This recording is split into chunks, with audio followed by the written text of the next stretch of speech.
My spouse phoned me at the office, her voice quivering with fear. "Come home immediately." I raced back to find police vehicles swarming the area. My son dashed toward me, shaking uncontrollably. "Dad, please don't go in," he pleaded. "Mom doesn't want you to see." I brushed past him regardless. That's when I uncovered the dreadful reality. Chapter 1.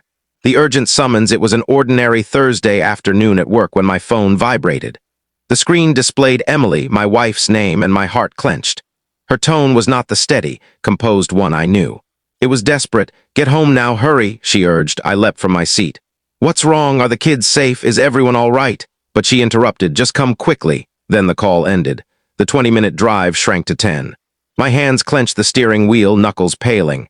My mind raced with possibilities. An accident, a burglary, something with the children.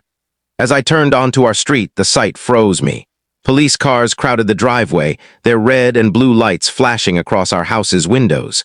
Neighbors lingered at a distance, murmuring. Before I could exit the car, the front door burst open. My 15-year-old son sprinted to me, throwing himself into my arms. His body shook violently, tears streaming down his cheeks. "Dad, don't go inside," he whispered, voice breaking. "Mom doesn't want you to see." My gut churned. "See what?" He only shook his head, clutching me like a much younger child. But I couldn't stop. I had to know. Gently pulling him away, I gave him a comforting hug and moved toward the door. The moment I entered, the truth, far worse than anything I'd imagined during that frantic drive, awaited me. Chapter 2. The terrifying reality inside. The air felt oppressive, tinged with a metallic, unnatural weight. It wasn't just tension, it was dread. The living room buzzed with officers, their radios crackling, voices low but pressing. Flashlights swept across the floor, corners, and staircase. Then my gaze fixed on it, the reason my son had begged me to stay out. On the carpet, partially concealed by a white sheet, lay a man, motionless, dead. At first, my brain rejected the sight, a faceless body under cloth. But an officer moved, the sheet shifted, and my heart stopped. I recognized that face. It wasn't a stranger, it was Nick. My wife's colleague, the man whose name appeared in too many late-night texts. The one she always dismissed as my paranoia.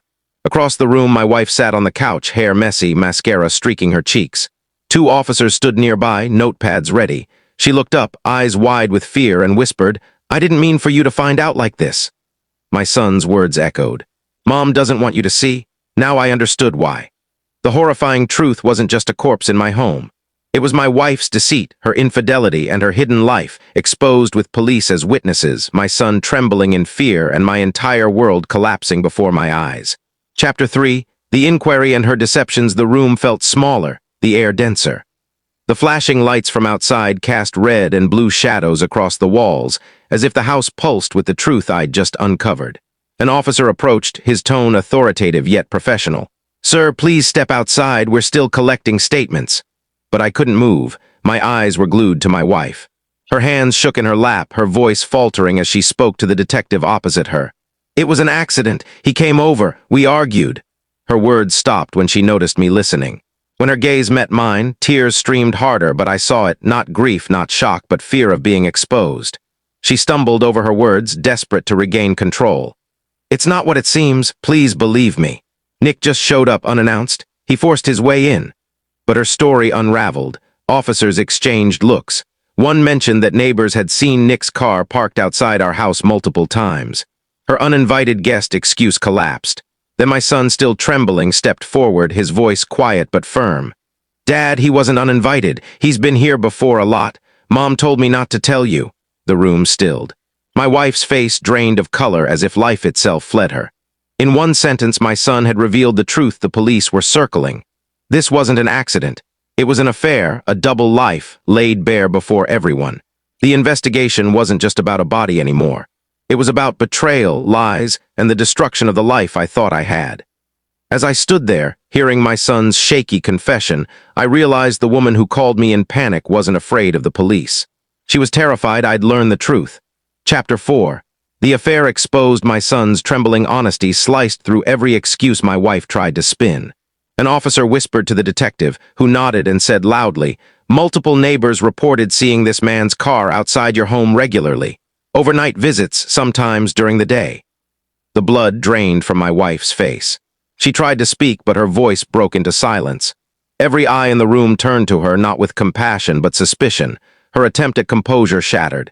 Yes, yes, he was here, but you don't understand. It wasn't what it seems. He needed me, she sobbed, but I felt no sympathy.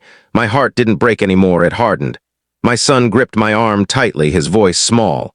I didn't want to keep secrets from you, Dad. She made me promise. I'm sorry. I held him close, anger simmering beneath my calm.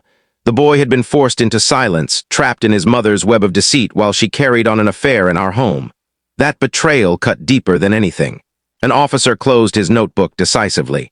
This isn't just a domestic dispute anymore. We'll need to examine the evidence closely. For the first time, my wife looked terrified, not of me, but of consequences she couldn't control. The horrifying truth wasn't just the dead man on my floor. It was that my wife's secret life had been dragged into the open. While the police investigated a crime, I was already planning something else. A revenge to dismantle everything she thought she'd gained. Chapter 5. The police depart, my retribution begins hours later. The flashing lights faded and the officers left. They'd taken statements, sealed evidence bags, and removed the body under a sheet. As the last patrol car drove off, neighbors whispered. Inside, the house felt alien, cold, tainted. My wife sat at the kitchen table, staring at her hands, her face pale and empty. My son wouldn't look at her. He stayed by my side, clinging to me, his small frame radiating betrayal and confusion. I knew then that whatever remained of our marriage had died alongside Nick on that living room floor. When we were alone, she tried to speak. It wasn't supposed to end like this. He cared for me in ways you didn't. I raised a hand, my voice calm but sharp. Stop, you've said enough. The police may be done, but I'm not. Her lip trembled, but I felt no pity. That night I tucked my son into bed, promising he'd never have to keep secrets again. His whispered, "Thank you, Dad," cut deeper than her betrayal ever could. Standing in the dark hallway, listening to his steady breathing, a single thought solidified. This wasn't just about betrayal. It was about justice. The police had uncovered her affair. Now it was my turn to expose every hidden lie, every financial trail, every secret she thought she'd buried. She wanted me ignorant. Instead, she'd learn how dangerous my silence could be. Chapter 6. Uncovering her secrets the next morning, the house was unnervingly quiet. My wife moved cautiously, eyes puffy from tears, but I didn't care. I wasn't her audience. I was her judge. I started small, bank statements, credit cards, hidden expenses. There they were. Hotel bookings under her name on nights she claimed to work late. Expensive dinners charged to our joint account when I was away. Cash withdrawals matching weekends Nick was on business trips. Each receipt painted the story she'd tried to hide. Then I went digital. While she slept restlessly in the guest room, I accessed her laptop, the one she guarded fiercely. Emails, messages, photos. Not only had she been seeing Nick, but she'd boasted to her sister about it. Threads mocked me, calling me dull while they laughed about their secret thrills. Buried deeper was something worse, plans. They discussed a future together, selling our house, taking custody of our son, draining me in divorce court. The man dead in my living room wasn't just a fling. He was her escape, her ticket to a new life. Now that he was gone, her scheme had crumbled. She thought the nightmare ended when the police left, but I was just beginning. With proof, receipts, messages, her own words, I knew how to use them, not just to leave her, but to ruin her. Chapter 7. Laying the trap asterisk, I had everything. Proof of the affair, evidence of her lies, financial trails showing her intent to betray me completely. But exposing her wasn't enough.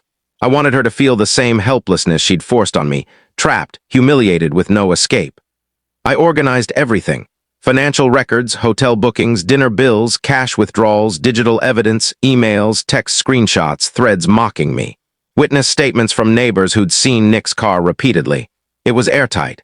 In divorce court, this would strip her of custody, alimony, or sympathy. But true revenge needed to cut deeper than legal documents. I made copies of her most damning messages, mocking me, calling me boring, joking about draining me. I prepared them to hit where it hurt most. Her family, who cherished her perfect marriage, her workplace where she played the ideal employee, our friends whom she'd lied to while sneaking around. For days I stayed silent, ate breakfast with my son, went to work, acted normal. My wife drifted through the house like a specter, sensing the storm but powerless to stop it. When she finally asked, voice trembling, "Are you going to leave me?" I gave a faint smile and said, "Not just leave, I'll ensure everyone sees who you really are." She thought the police finding her lover's body was her worst day. She was wrong. The worst was yet to come, and I'd make sure the world watched her fall. Chapter 8. The public unveiling asterisk the storm I'd planned broke on a Saturday, when people were relaxed, scrolling phones, attending gatherings, unprepared for chaos. First, I targeted her parents and siblings, sending emails with her messages, mocking me as dull, plotting with Nick to drain me in divorce, boasting about sneaking him into our home. The family that once celebrated her perfect marriage now saw her truth. My phone buzzed with calls from her mother pleading to stop. I didn't respond. Next, her workplace. I sent select messages, sent during work hours from her company email, to her boss titled Employee Misconduct. By Monday, whispers spread through her office. Her career teetered. The final wave hit our friends. Screenshots in the group chat spoke louder than accusations. Some were stunned, others openly disgusted. The friends she'd bragged to about her perfect life turned against her. When calls flooded in, she broke, screaming, sobbing, begging me to stop. "You've ruined me," she cried. I met her gaze and said softly, "No, you ruined yourself. I just showed everyone the truth." She thought hiding an affair was betrayal, but the real betrayal was forcing me and my son to live in lies. With her reputation shattered, career crumbling, and family's respect gone, she finally understood the cost of underestimating me. Chapter 9, the final legal strike asterisk public humiliation crushed her pride, but true revenge needed permanence, something she could never escape. That's where the law came in. At the divorce hearings, she entered with her head bowed. Gone was the arrogance of the woman who'd slapped me and laughed about draining me. She was a shadow, clutching papers with trembling hands. My lawyer presented the evidence piece by piece. Hotel receipts and dinner bills from our joint account, emails and chats mocking me, plotting with Nick. Neighbor accounts of Nick's frequent visits. My son's statement about being forced to keep secrets. Each page tightened the noose around her case. Her lawyer called me vindictive, but the judge wasn't swayed. The evidence was undeniable. The final blow came when the judge read my son's affidavit aloud, his trembling words about hiding his mother's secrets. The courtroom fell silent. My wife couldn't lift her eyes. The gavel struck like thunder. Full custody to me, no alimony, no assets, and a stern judicial statement on dishonesty and broken trust. She left the courtroom with nothing but the clothes she wore, just as she'd once threatened me. She'd mocked, "I'll bleed you dry, you'll lose custody, you'll leave with nothing." But she was the one who walked away empty-handed, stripped of dignity, reputation, and family. Now I live peacefully with my son. The house is quiet again. No lies, no shadows, no masks. Just truth and the unbreakable bond between father and son. Sometimes, passing the hallway mirror, I recall her slap, her words, her laughter. But instead of pain, I feel satisfaction. Silence wasn't weakness. It was the weapon that ended her. Was this revenge justified? Share your thoughts in the comments below. Like the story, if you believe it was deserved, share it with someone who needs this energy, and subscribe to Lauren's story for more gripping tales of betrayal and justice. Here, every lie meets its reckoning, and every betrayal finds its shadow. Stay sharp, stay strong, and stay tuned.